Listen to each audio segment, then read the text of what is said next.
અત્યારે આપણે મુખ્ય બજારમાં જે રાણપુરના ત્રણ તાજિયા જે નીકળે છે એમાંથી આજે ફર્સ્ટ તાજિયાના આપણે સંયોજકો સાથે વાતચીત કરશું.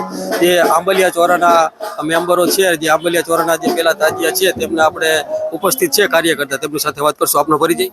મારું નામ વિજયસિંહ એચ પરમાર. હું અહીંયા આંબલિયા ચોરા જે અમારી તાજિયા કમિટી રહ્યો એનો કારોબારી સભ્ય છું. આ આપણે જે તાજિયા મોહરમ કાઢવામાં આવે છે તે કેટલા સમયથી કાઢવામાં આવે છે અને તેના વિશે શું કહીશો?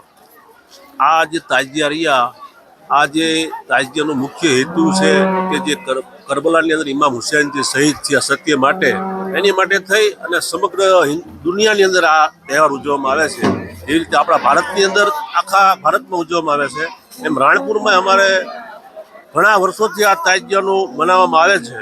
અને આ તાજિયાની અંદર દરેક સમાજના હિન્દુ મુસ્લિમ ભાઈચારાથી બધા તમામ લોકો આ તાજિયાની અંદર દર્શન કરવા આવે છે. એમને શ્રદ્ધા છે, નારિયેળ ફોડે છે.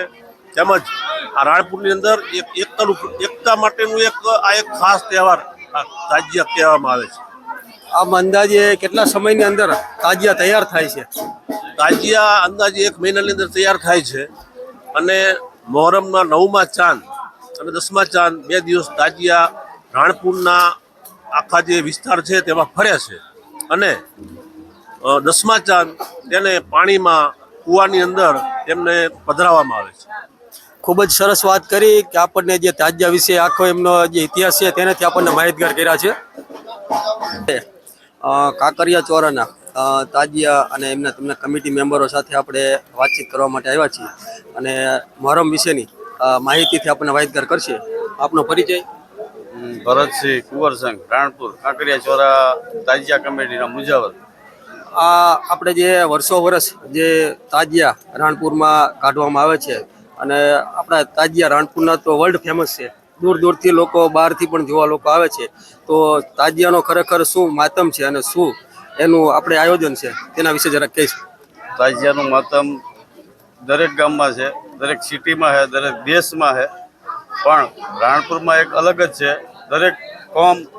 દરેક કોમના માણસો સાથ સહકાર આપે છે, સાથે રહે છે.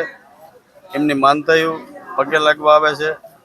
છોકરાઓ સાથે 2 દી ધંધાની રજા રાખી અને એમને સાથ સહકાર આપે છે. હાલ આપણી સાથે નસુભા પરમાર છે, તો આપણે નસુભાને પૂછું. નસુભા, જે આપણે મોહરમ કાઢવામાં આવે છે તો ખરેખર મોહરમ કયા નિમિત્તે કાઢવામાં આવે છે, એની પાછળનો મુખ્ય હેતુ શું છે? મોહરમનો મુખ્ય હેતુ એ છે કે સચ્ચાઈ માટે હજરત ઇમામ હુસૈને લડત કરી હતી ખોટા માણસોની સામે, સચ્ચાઈ માટે. એટલે એમના આખા કુટુંબ કબીલા 72 જણા શહીદ થઈ ગયા હતા. એની યાદમાં આ વર્ષોથી મોહરમ આવે છે નીકળવામાં અને એનું જુલુસ ગામે ગામ નીકળે છે. પણ રાણપુરની અંદર એક આ જે તાજિયા બનાવવામાં આવે છે એ દર વખતે નવા હાથે બનાવવામાં આવે છે. વાંસમાંથી એક સ્ટ્રક્ચર બનાવીને બધી જ મીનાકારી હાથે બનાવે છે આખી કમિટી. અને આખી રાત અને આખો દિવસ એમ જુલુસ નીકળે છે આખા ગામમાં અને બધા જ ભાઈચારા સાથે આ જુલુસને મનાવીએ.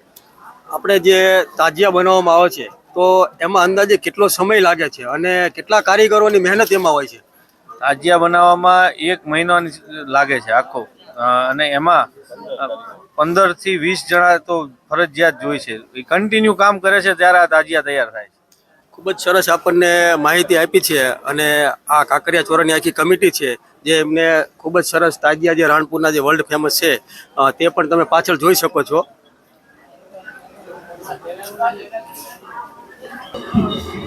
હાલ અત્યારે આપણે રાણપુરના ત્રીજા તાજિયા અને તેમની કમિટી સાથે આપણે અત્યારે આ રાણપુર ઉપસ્થિત છીએ. જે દેસાઈ ઓરાના ચોરાથી નીકળતા ક્રમ નંબર 3ના તાજિયા છે.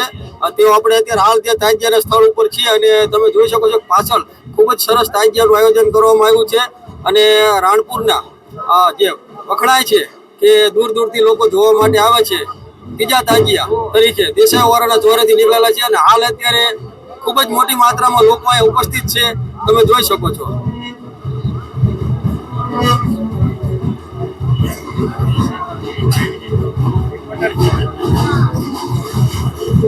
સાહેબ, આજે મોહરમ નિમિત્તે જે બંદોબસ્ત હતો તો એમાં આપણે કેટલા કર્મચારીઓને મૂકવામાં આવ્યા છે? મોહરમ બંદોબસ્ત અનુસંધાને એક ડીવાયએસપી સાહેબ છે, 2 પીઆઈ છે અને 5 જેટલા પીએસઆઈ છે અને 70-72 જેટલા પોલીસ જવાનો અને હોમગાર્ડ અને જીઆરડીના જવાનો છે. અંદાજે લગભગ આપણે 2 દિવસ, કાલ રાત અને આજે આખો દિવસ, આજે રાત્રે 10-11 વાગ્યા સુધી મોહરમ ચાલશે. તો તે દરમિયાન કોઈ પણ અનિશ્ચિત બનાવ બન્યો ખરો? ના, કોઈ બનાવ બનેલ નથી. સંપૂર્ણ શાંતિ રીતે મોહરમના તાજિયા હાલ પણ ચાલુ છે અને બંદોબસ્ત પણ તમામ જગ્યાએ છે. કોઈ જગ્યાએ કોઈ પણ બનાવ બનેલ નથી.